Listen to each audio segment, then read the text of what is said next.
아멘. 함께 오늘 말씀 나누기를 원하는데요. 오늘 말씀은 시편 119편 말씀입니다. 119편 41절에서부터 48절까지의 말씀입니다.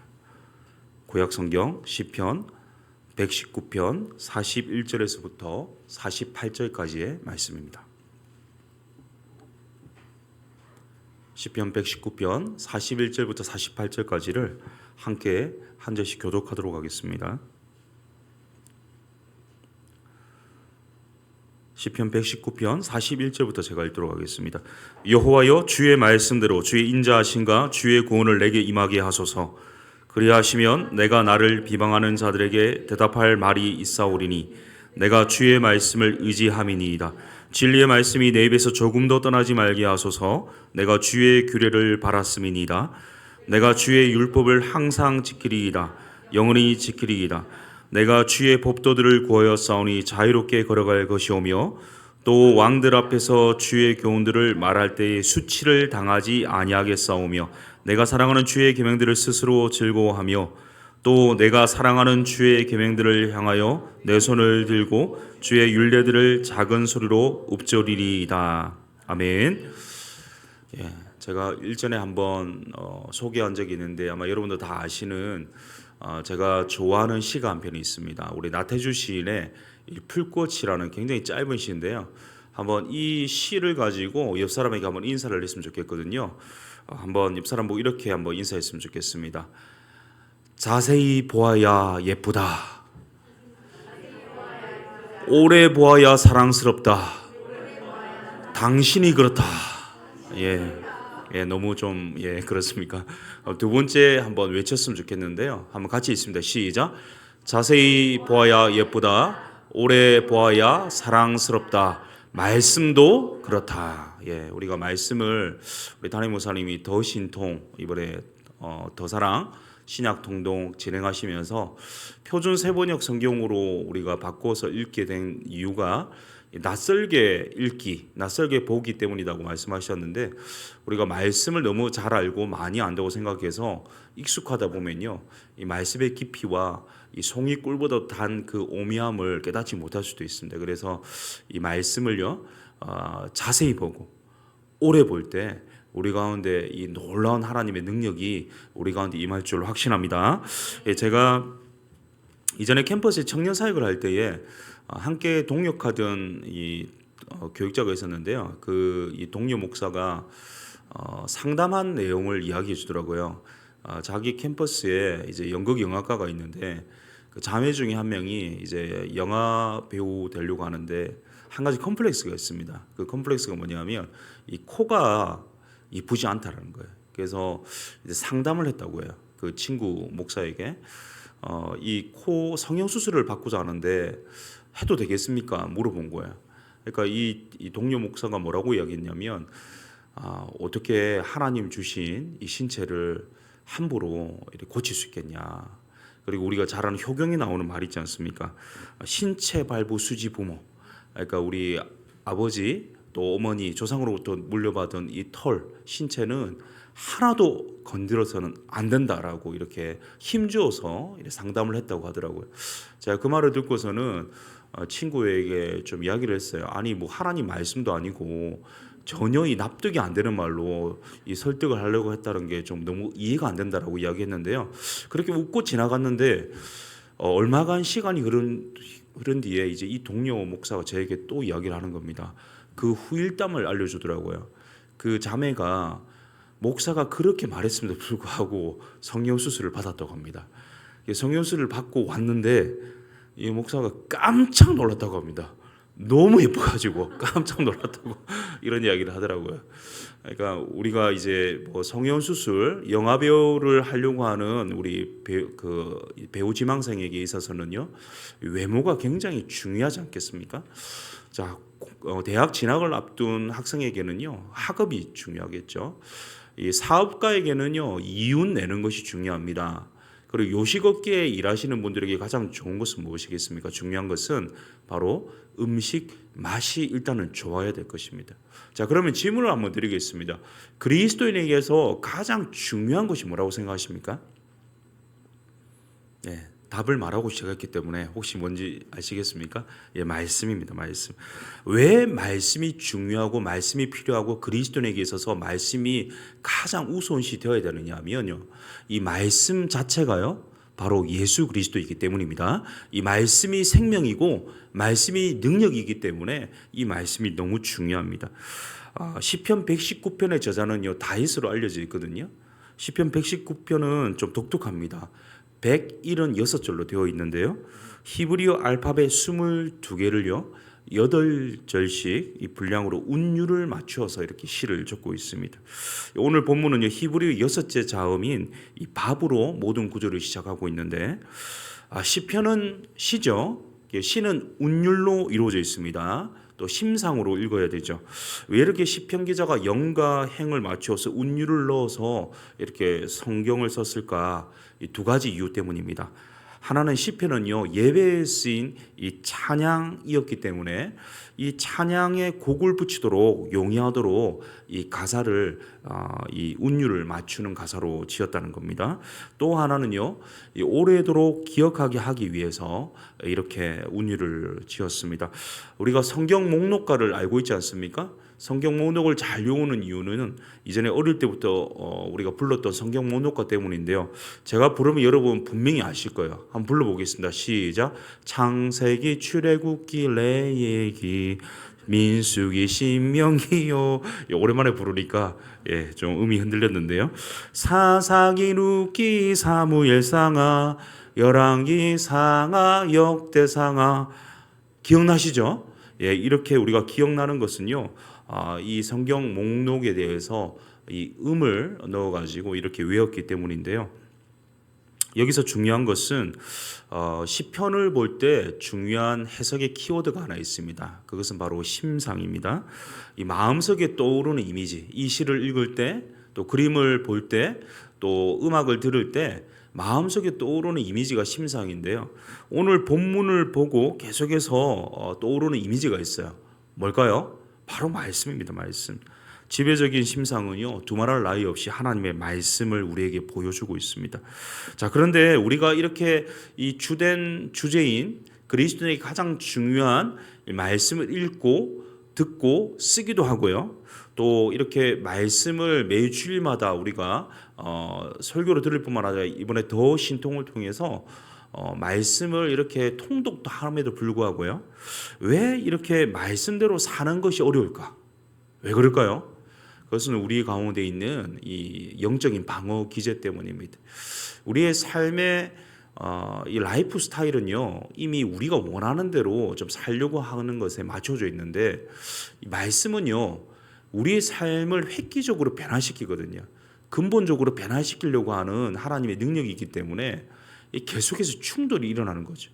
우리 속에는 변하지 않으려고 하고 바꾸지 않으려고 하고 내 원대로 살고자 하는 마음들이 있는데 하나님 말씀은 그것을 180도 바꾸기 때문에 계속해서 충돌이 일어납니다.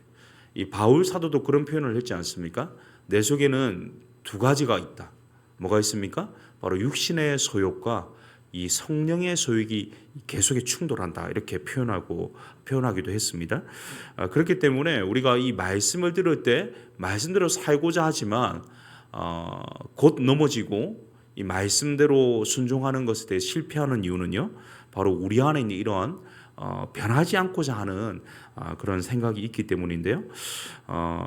이 자리에서 오늘 우리가 한번 결단했으면 좋겠습니다. 이 말씀이 우리 가운데 선포될 때 그 말씀이 어떤 말씀이든 간에 순종하고 성령께서 우리를 주장하셔서 우리 삶 가운데 이 말씀이 실제가 되는 통로로 우리를 사용하여 주시기를 기대하는 결단이 우리 가운데 있어야 되겠습니다. 그러면 오늘 본문을 통해서요 이 면면이 흐르는 중심 질문이 하나 있거든요. 그것은 뭐냐면 말씀에 대해서 2024년 첫 수요 기도회 때 우리가 말씀을 대하고 있는데 이 말씀에 대한 우리의 태도는 어떠해야 하는가에 대한 질문이 오늘 본문에 나와 있거든요. 우리 41절과 42절을 같이 한번 읽어보겠습니다. 41절 42절입니다. 시작.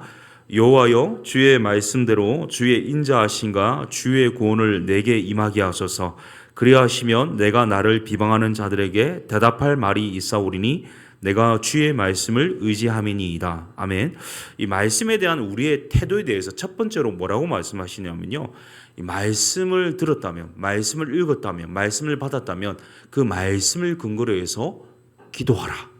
이 말씀대로 기도하는 것이 첫 번째 우리의 태도여야 된다. 이렇게 오늘 본문은 우리에게 강조하고 있습니다. 이 다윗의 삶은요 고달팠습니다. 이 나그네와 같은 삶이었고요. 힘들고 고통스러운 순간들이었습니다. 이 잘한 것은 하나님 잘 믿은 것밖에 없거든요. 근데 그 결국은 뭐냐? 이 고통의 삶이었습니다. 우리가 지난번에 새벽기도회 때 빌립보서를 잠깐 나눴었는데요. 이 사도 바울이 예수님 만나기 전까지 인생은요. 우리 소위 세상적인 기준, 사회적 기준으로 봤을 때는요. 잘 나가는 사람이었습니다. 이 국회의원이기도 했고요. 또 유명한 스승을 둔 석자 교수 자리를 이제 물려받을 정도의 이 교수적인 교수의 능력이 있었고요, 실력이 있었고 또 가정도요 둘째가라면 서러울 정도의 명문가 그리고 많은 유산을 물려받을 그러한 독보적인 인물이 사도 바울이었음에도 불구하고 예수님 만난 이후에 인간적인 시각으로 사도 바울을 평가해 보자면 이 고난의 삶이었습니다. 5번이나 40의 감한 매를 맞기도 했고요. 3번이나 배가 파선해서 죽기도 했고요. 옥에 수도 없이 갇히기도 하고 돌팔매주도 당하고요. 이 암살자들이 사도 바울을 죽이기 위해서 곳곳에서 출몰하기도 했었습니다. 예수님 믿는다는 거, 예수님 믿고 잘 살기를 기대하지만 물론 잘 사는 길이지만 예수 믿는다는 것은 어쩌면요 이 고난의 삶이고 내가 예기치 못했던 이 어려움에 직면할 수도 있습니다. 이 다윗의 삶이 그랬죠. 너무 힘들고 고통스러운 순간들을 많이 겪었습니다.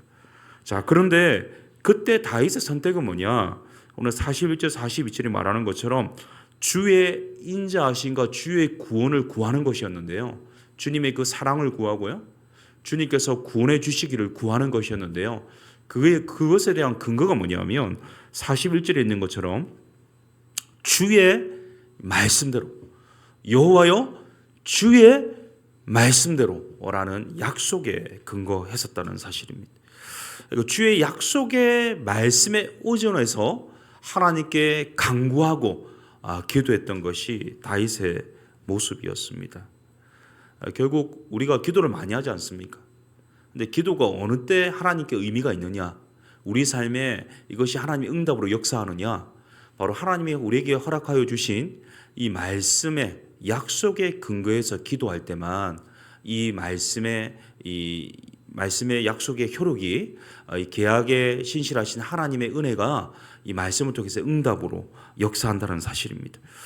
우리 그런 말 많이 들어보잖아요. 기도의 사람이라면 평생 5만 번 응답받은 조지 뮬러를 많이 이야기를 합니다. 이 조지 뮬러가요 20살 때 예수님 만났거든요. 그리고 기도를 시작한 때는요 30살 되어서 시작했습니다. 그리고 몇 살 때 죽었냐면 90세 때 죽었거든요. 그러니까 기도한 시간은요 60년이라고 볼 수 있겠습니다. 근데 제가 산술적으로 한번 계산을 해봤어요. 하루에 한 번 응답받는 것으로 계산하면 1년에 몇 번 응답받죠? 365번. 10년이면요 3650번. 60년이면 21,900번입니다. 근데 조지 뮬러가 60년 동안 기도 생활을 했는데 하루에 2번 응답받은 것으로 계산해봐도 43,800번. 자, 이 말은 뭐냐면 60년 동안 조지 뮬러가 기도할 때 응답받은 것이 5만 번이라면 하루에 기본적으로 2번 이상, 많게는 여러 번도 응답받았다는 거고요. 또 바꾸고 말하면 그만큼 조지 뮬러가 기도를 많이 했다는 말이고 어떻게 그렇게 응답을 많이 받을 수 있었냐는 거죠. 우리가 기도한 대로 다 응답되지는 않잖아요. 물론 노라는 응답도 주시긴 하시지만 대부분 우리가 원하는 대로 응답되지 않는 경우 굉장히 많습니다. 근데 조지 뮬러가 어떻게 60년 동안 하루에 2번 이상 그렇게 응답받을 수 있었느냐? 그의 전기를 잘 살펴보면요. 그런 표현이 있습니다. 항상 이 말씀을 읽고 그 말씀에 있는 약속에 근거해서 기도했을 때 응답받았다라는 표현이 있습니다. 결국 조지 뮬러가 그렇게 5만 번 이상 평생에 60년 이상 기도하면서 응답을 받을 수 있었던 비결은요. 바로 약속의 말씀에 근거한 주의 말씀대로 기도한 이 결과였습니다. 이전에 타임지에서 부부가 싸움을 한 후에 마음이 상해있잖아요. 아내에게 어떤 것을 선물해 주어야 아내의 마음이 위로를 받을 수 있느냐 설문조사한 결과가 있습니다. 혹시 뭐겠습니까? 부부싸움을 했다. 어느 것을 받으면 위로가 되겠습니까? 6위는요 먹을 것이었어요. 맛있는 조각 케이크나 마카롱 등을 받으면요 이 마음이 풀린다고 합니다. 5위는 꽃이라고 합니다. 꽃. 4위는 화장품, 3위는 옷, 2위는 반지, 1위는 예상했다시피 현금. 뭐니 해도 머니가 최고라고 하는데요. 또 이전에 미국의 한 잡지에서 현대인의 기쁨에 대한 설문조사를 한 적이 있는데 하루를 기쁘게 살기 원하면 미용실 가서 머리를 해라. 일주일 기쁘게 살기 원하면 옷을 사 입어라. 한 달을 기쁘게 살기 원하면 차를 구입하라. 6개월을 기쁘게 살기 원하면 집을 구하고 1년을 기쁘게 살기를 원한다면 배우자를 구해라. 이런 설문 결과가 있었습니다. 종합해 보면요. 세상에는 영원한 기쁨이 없다는 건데요. 이 두 가지 설문을 근거로 한다면 우리의 기도의 근거는요. 주의 약속의 말씀보다는 금방 열거했던 이런 것이 될 가능성이 높다라는 겁니다. 하나님, 이렇게 이러이러한 먹을 것 주십시오. 하나님 입을 것 주십시오. 반지 주십시오. 화장품 주세요. 현금 주세요. 차 주세요. 집 주세요. 내 남편이 내 아내가 변화되게 해주세요. 라는 기도가 우리의 근거가 될 가능성이 높다라는 거죠. 하지만 우리의 기도의 근거는요. 조금 전에 이 말씀이 우리에게 보여주는 것처럼 주의 말씀대로 바로 약속의 말씀에 근거한 기도만이 우리의 기도의 유일한 원인이자 결과가 되어야 됩니다. 기억하십시오. 잊지 마십시오.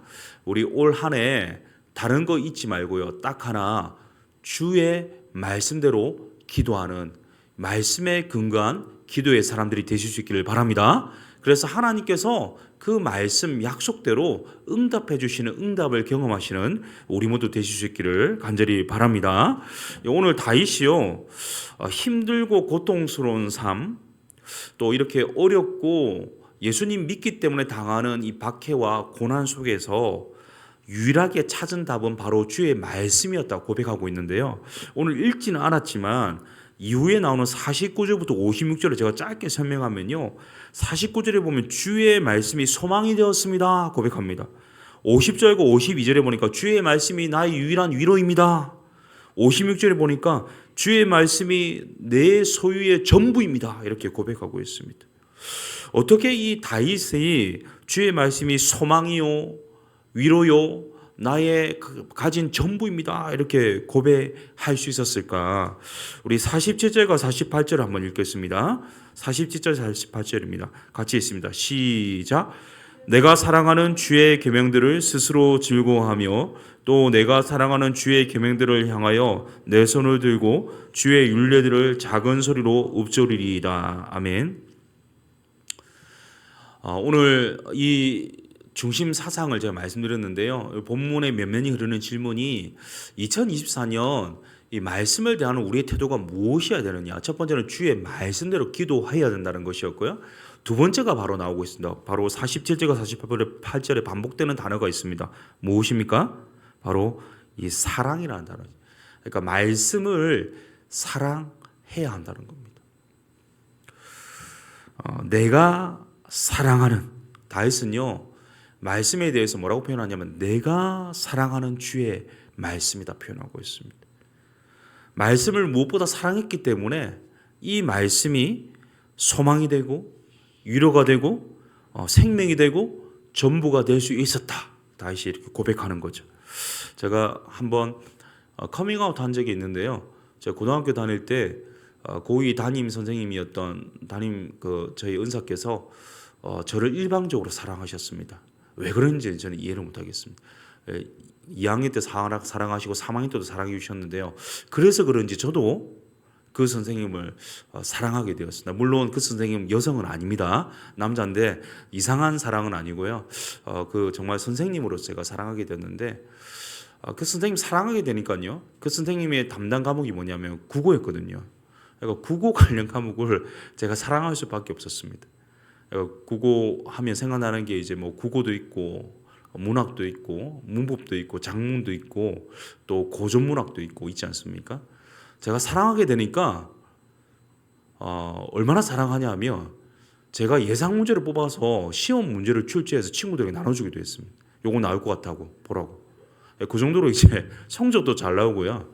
하여튼 거의 완벽하게 그래서 그런지 제가 전공이 그때 선생님을 수학 선생님을 사랑했다면 아마 수학과를 가지 않았을까. 예, 이래. 근데 어째 제가 국어를 너무 사랑해서 전공도 그렇게 하게 되었는데 하나님께서 오늘 2024년에 말씀을 대하는 우리의 태도에 대해서 말씀을 사랑하라고 이렇게 강조하십니다.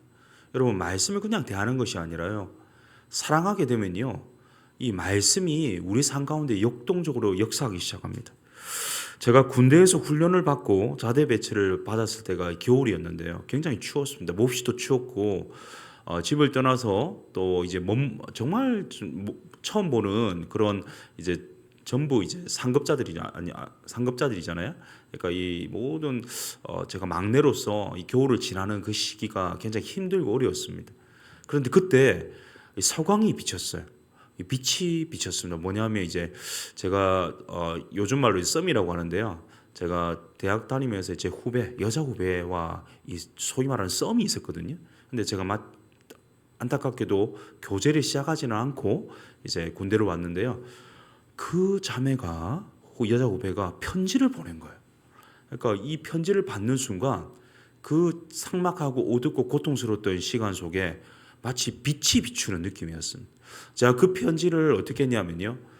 이 군복 상의 옷주머니 위에 딱 넣어놨습니다. 그리고 제가 초병을 쓸 때나 아니면 시간이 좀 나면요. 제가 어디 자유가 없기 때문에 함부로 가지는 못하는데 화장실 간다는 핑계로 가서요. 화장실 가서요. 제가 꺼내가지고 읽고 보았습니다. 제가 그 편지를 어떻게 보았을까요? 그냥 읽지 않았습니다. 무미건조하게 그냥 보지 않았습니다. 행간을 읽었습니다. 밑줄을 치고요. 묵상을 하고요. 시적 하자에게 감정이입을 해서 왜 이 단어를 썼을까? 도대체 어떤 의도로 이것을 말하고 있을까를 다 묵상하면서 그것을 보았습니다. 너덜너덜해질까지. 제가 이등병 때 그 후배의 편지가 아니었다면 죄송합니다. 하나님이 아니었다면 살 수 없었지만 그 여자 후배의 편지가 없었다면 힘들지 않았을까라는 생각이 듭니다. 여러분 주님께서 주신 말씀이 바로 러브레터 아닙니까? 주의 말씀을 사랑하는 다윗과 같이 이 말씀을 사랑한다면요. 어찌 한 절 한 절을 그냥 지나칠 수 있겠습니까? 이 말씀에 줄을 치고 뉘앙스를 발견하고요. 묵상하고 왜 이 단어를 썼을까? 왜 이 말씀을 내게 주었을까를 고민하지 않겠습니까? 묵상하지 않겠냐고요. 하나님을 사랑한다면요. 하나님 말씀 가까이 할 수밖에 없고요. 하나님 말씀 가까이 한다면요. 자연적으로 하나님 사랑할 수밖에 없는 겁니다. 이 조선 종족대의 문장가 유한준이라는 사람이 남긴 명언 여러분 많이 들어보셨을 텐데요. 이런 말을 했습니다. 사랑하면 알게 되고 알게 되면 보이나니 그때 보이는 것은 전과 같지 않으리라. 말씀 사랑하면요. 하나님 사랑이 비로소 보입니다. 그리고 하나님 사랑 보게 되면요.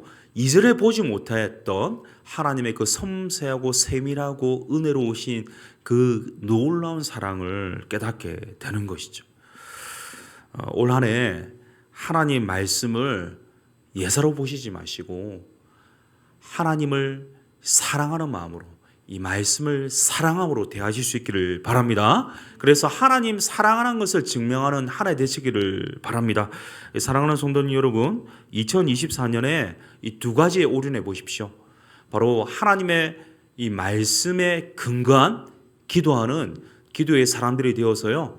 이 말씀에 응답 받으실 수 있기를 바랍니다. 또한 이 말씀을요. 진정 사랑함으로 말미암아 하나님 사랑하는 증명하는 한 해가 될 수 있기를 바랍니다. 제가 어저께 더 신통 참가를 했거든요. 자원해서 했다기보다는 어쩔 수 없이 방송도 해야 되고 하기 때문에 참가해서 아침과 밤 주야로 말씀을 마태복음 1장부터 13장까지 읽었는데요.